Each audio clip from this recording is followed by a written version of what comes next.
इस video report में आपको सूर्यान से जुड़ी हर छोटी बड़ी जानकारी मिलेगी। सबसे पहले आप ये जानिए कि धरती और सूरज के बीच सीधी रेखा में मौजूद है L1 लैरेंज पॉइंट, जहां से आदित्य L1 सूरज की तस्वीरें लेगा।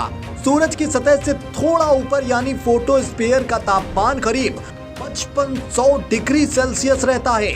उसके केंद्र का तापमान अधिकतम 1.50 करोड़ डिग्री सेल्सियस रहता है। ऐसे में किसी यान या स्पेसक्राफ्ट का वहां जाना संभव बिल्कुल भी नहीं है। धरती पर इंसानों की ओर से बनाई गई कोई ऐसी वस्तु नहीं है जो सूरज की गर्मी बर्दाश्त कर सके।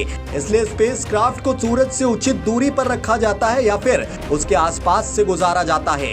ये मिशन भारत की पहली अंतरिक्ष आधारित ऑब्जर्वेटरी है। आदित्य L1 सूरज से इतनी दूर तैनात होगा कि उसे गर्मी लगे तो, लेकिन वो मारा ना जाए, खराब ना हो, उसे इसी हिसाब से बनाया जा रहा है। लॉन्चिंग श्री हरिकोटा के सतीश धवन स्पेस सेंटर से की जाएगी। इस यात्रा के दौरान आदित्य L1 15 लाख किलोमीटर की यात्रा करेगा, यानी वो सूरज से 14 करोड़ 85 लाख किलोमीटर दूर धरती के करीब रहेगा, जबकि 15 लाख किलोमीटर की दूरी चांद की दूरी से करीब 4 गुना ज्यादा है। लॉन्चिंग के लिए इस्तेमाल किया जा रहा है PSLV XL रॉकेट, जिसका नंबर है PSLV C57। हमारे तारे यानी सूरज की अपनी ग्रेविटी है, यानी गुरुत्वाकर्षण शक्ति।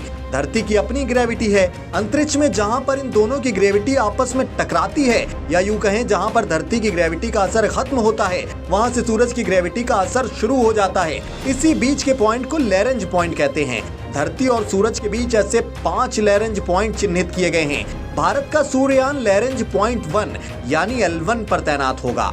दोनों की ग्रेविटी की जो सीमा है, वहां पर कोई छोटी वस्तु लंबे समय तक रह सकती है। वो दोनों की ग्रेविटी के बीच फंसी रहेगी। इससे स्पेसक्राफ्ट का ईंधन कम इस्तेमाल होता है, वो ज्यादा दिन काम करता है। जहां तक L1 की बात रही तो ये सूरज और धरती की सीधी रेखा के बीच में स्थित है।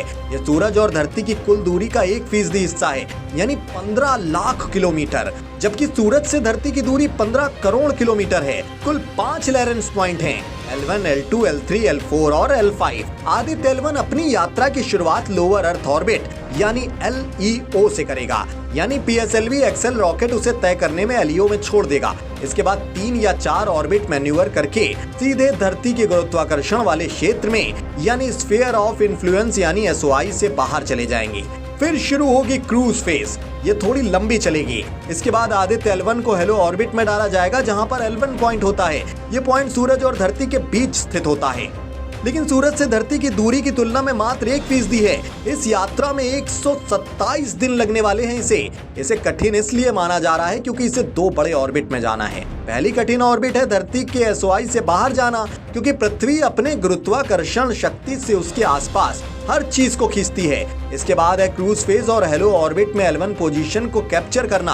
अगर यहाँ उसकी गति को नियंत्रित नहीं किया गया तो वो सीधे सूरज की तरफ चला जाएगा और जलकर खत्म हो जाएगा।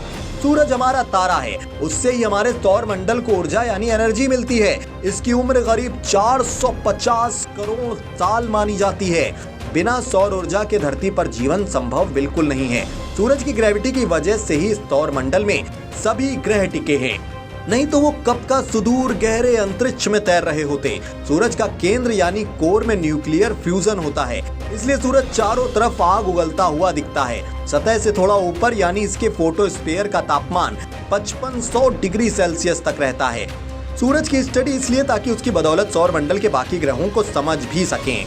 सूरज की वजह से लगातार धरती पर रेडिएशन, गर्मी, मैग्नेटिक फील्ड और चार्ज पार्टिकल का बहाव आता है। इसी बहाव को सौर हवा या सोलर पिंड कहते हैं। ये उच्च ऊर्जा वाली प्रोटॉन से बने होते हैं। सोलर मैग्नेटिक फील्ड का पता चलता है, जो कि बेहद विस्फोटक होता है। यहीं से कोरोनल मास इंजेक्शन यानी कि CME होता है। इसकी वजह से आने वाले सौर तूफान से धरती को कई तरह के नुकसान की आशंका रहती है। इसलिए अंतरिक्ष के मौसम को जानना बेहद जरूरी है। ये मौसम सूरज की वजह से बनता है। खैर दोस्तों, सूर्ययान के इस मिशन को लेकर आप कितने एक्साइटेड हैं, क्या नजरिया रखते हैं, अपनी कीमती राय कमेंट बॉक्स में जरूर बताएं। साथ ही देश दुनिया की हर करंट अपडेट यूं ही एकदम सरल अंदाज में देखते रहने के लिए TV9 YouTube चैनल की ओरिजिनल्स प्लेलिस्ट से जुड़े रहें।